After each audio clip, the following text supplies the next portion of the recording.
Say What They Can't radio. We're live here on this Sunday, October 25th, broadcasting from the beautiful We Say What They Can't production studios in downtown Brooklyn. We're going to get right into it, right?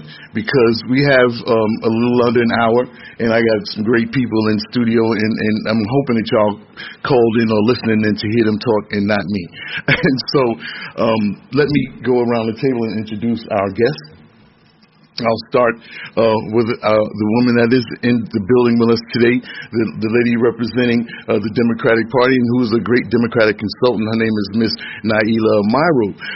Miss Amaru has consulted a number of different candidates on political strategy as they approach thinking about running for candidacy, especially with the Vote, Run, Lead initiative, where you actually bring women to leadership positions in voting. I also found out, Ms. Amaru, that you're a veteran of the United States Army and also a former professor in my alma mater, SUNY Empire State College. So, wow, that is great. Say hello to Ms. Amaru, and how you doing today, ma'am?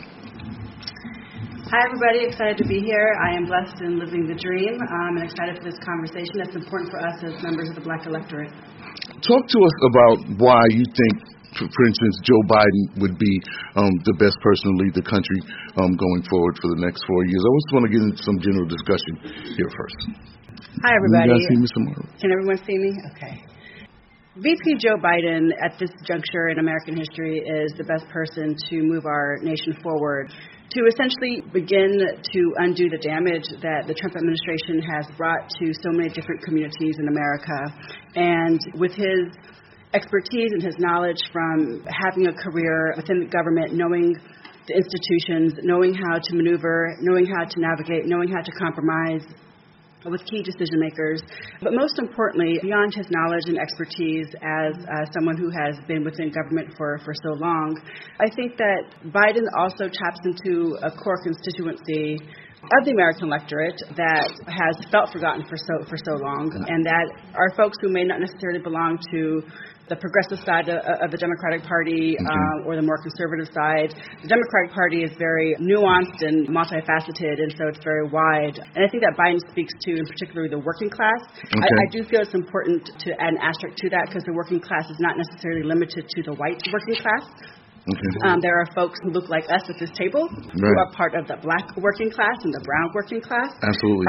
But unfortunately, that's the dominant narrative of mainstream media is working class equals white folks. And I think that Biden taps into those folks who the Democratic Party in previous elections had not really paid as much attention to in terms of policies and in terms of investment in programs that spoke to their needs as well. Okay. Thank you very much for that, Ms. Amaru. At the end of the day, if you come into the country illegally, then you face the consequences. So you're saying that if someone happens to be coming here from another country and has not yet actually been established as to whether or not their entry is illegal, because if they're a refugee fleeing any type of persecution and things of that nature, then that, whether or not they're legal here, would have to be established once they're here. So that you can't, it's hard to say that they deserve to have their children taken away from them as they flee the persecution that they so rightfully deserve to be able to avoid persecution and come here and then have that legal status established. That category. You know what I mean? Not every person falls under the category of trying to, just come to the U.S. for safety. Okay. Would you like to weigh in on that, Ms. Amaru? Yeah. Just very quickly, putting on my professor hat of American history. Okay. I think it's important to flag how racist American immigration law has been, and how that has been intentionally by design. Without going into the specifics and revisions of American immigration law, the main takeaway I want folks to keep in mind as America and the Trump administration redraws immigration law is that it's inherently racist. American history through immigration law has basically picked and chosen. We didn't come through Ellis Island, basically. Which groups of immigrants are most beneficial to the economic capital of America, which is quite frankly rooted in white supremacy, which dates back to folks who look like me at this table, and I'm sure who are listening in. And so with that said, we all have our perceptions based off of our own opinions of who should not deserve to be in America, but I do think it's important to note that American immigration law has historically and continues to be very much rooted in racism through the lens of white supremacy, of who benefits the American economy. Let's go to our next question, because with the election coming up, I want people to be able to make the most and best informed decision that they can make for themselves. And let's talk about some of the key issues that people who are going out to vote for Joe Biden are going to go and vote for him for, and why they're rallying around this candidate that has been in Senate for 47 years. And one of those policies you think, Mr. Amaru, for instance, that folks will say this is how Joe Biden can help us over the next 4 years? Hi. I would say the top three would be COVID response, healthcare, and the economy. COVID-19, we are in the midst of a global pandemic. We are 8 months in, and it looks like we're not anywhere near this finish line of having programs and policies in place that take us to a place where we can go back to living life as normal, and I use that with an asterisk because normal for us has never really quite been different. Normal looks a whole lot different. It's a new normal, right? Right. Biden offers policies and proposals that, number one, acknowledge the devastation and the reality of the dangers that this virus carries and how that impacts everyone, but particularly Black and brown communities the worst. And he acknowledges that in not just his talking point, but in his proposals, and how that impacts our communities, our essential workers, how COVID-19 has really drawn back the curtain and shown the wizard in terms of this is what America is, and this pandemic has shown us for who we really are. And so I think that COVID-19 is at the top of people's list in terms of response, and how do we strategically use government, and how government strategically invests its resources in helping those who have been most impacted. I would also say healthcare, which is in tandem with COVID-19 response. Healthcare, even before COVID-19, was something that we needed to continue to build out on. Obamacare, how do we make sure that healthcare is equitable and fair, regardless of our employment positions, regardless of our economic situations, that if we happen to get sick, that we have access and that we are treated fairly and with respect and dignity as we pursue treatment in this healthcare system that is currently very inequitable, and so much is focused on profits of healthcare companies. And lastly, I would say in this midst of where we are in the American social fabric, if you will, is really thinking about policies through a racial lens, more so than an economic lens. And I am a Democrat. I am a solid Democrat. And I also acknowledge the failings of Biden in his previous years, right? But I also think it's important to assess for ourselves as voters and as citizens, as Black, Indigenous, and brown folks, when white folks have done harm in the past, how have they grown and how have they shown us that they have grown and have learned to do better in terms of centering, acknowledging policies that they supported in the past have in fact been harmful to us, and how are they showing to us with their policies and proposals that they learned the lessons that needed to be learned. And I think that Biden, for me, while he has been, in my opinion, been troublesome in the past, he has shown me that through his lens of offering policy solutions, centering racial equity, talking about gender equity. Policies are not race neutral. Policies that are supposed to benefit some people or benefit everyone, well, guess who gets the least historically, right? It's folks who unfortunately tend to be low in the socioeconomic ladder, and Black and brown folks, right? And oftentimes we're the same group. And so I think in this time where people are marching because Black lives do matter, and not because it's a talking point, because it has always been and needs to be centered in the conversations that politicians are having, that we're having with each other, right, as neighbors and communities.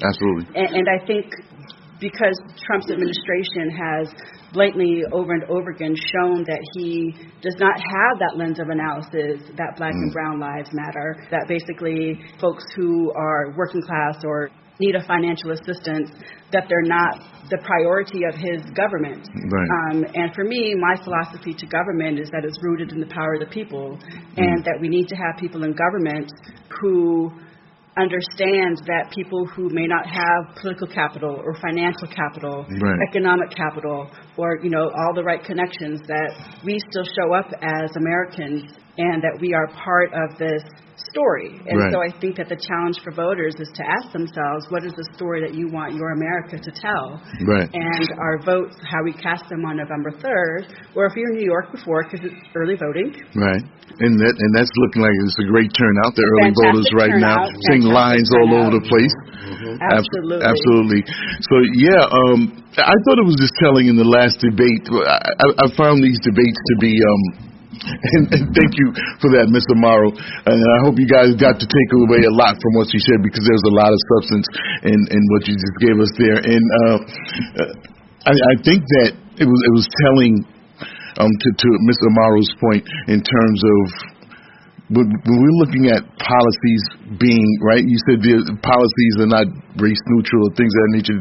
They are effective for certain people in the electorate. And so when Trump was asked, when the candidates were asked the question in the last debate about their specific policies towards the African American people, and the black agenda, as we would call it nowadays, right?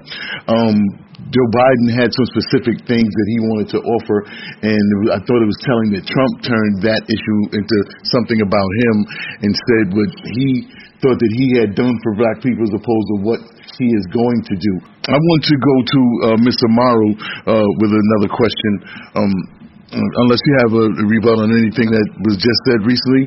I just wanted to make a quick point as Mike was talking, just to be more cognizant and aware that the immigration issue is not a quote-unquote Latino or Latina issue, which is oftentimes the case in the narrative on the Republican side. Immigrants, particularly undocumented immigrants, are not all coming from Mexico. They come from every country, and particularly from the Caribbean. If we're going to have a real honest conversation, coming from, Brooklyn, New York. So I do think it's important that when we put forth talking points saying that undocumented immigrants are taking jobs away from the black community, just to be aware that the undocumented immigration represents so many different countries. So I just wanted to flag that so that we're not thinking of immigration or undocumented immigrants as just folks coming from Mexico. They're coming from the island. They're coming from every single possible country. And Ms. Amaru, tell us where people can find you and tell us what you think America looks like in another 4 years should Biden get in. I can be found on Twitter, first name, last name, Nayela Amaru. And I think that 4 years from now, America looks a little bit more like America. Biden is an older white man, but I would be remiss if I did not mention that we have a black woman on the presidential ticket. And regardless of where you are on the political spectrum, I think that is incredibly powerful that we have come where we have come from in this nation's history. To be representative at the highest echelons of American government is incredibly powerful. So one, I think hopefully 3 months from now, we will be more representative. But I think 4 years from now that we will be marching still closer towards that quote-unquote more perfect union. Not to get academic, but the founders had a vision for America. That we the people. And we know as black, indigenous, and brown folks that we the people has never included us. I believe that with the Biden and Kamala Harris administration, that we will have a government that acknowledges its failures and will intentionally center the communities that have been pushed aside, that have been targeted, that have been marginalized, our LGBTQ community, our veterans community, the immigrant community, the Muslim community, the transgender community.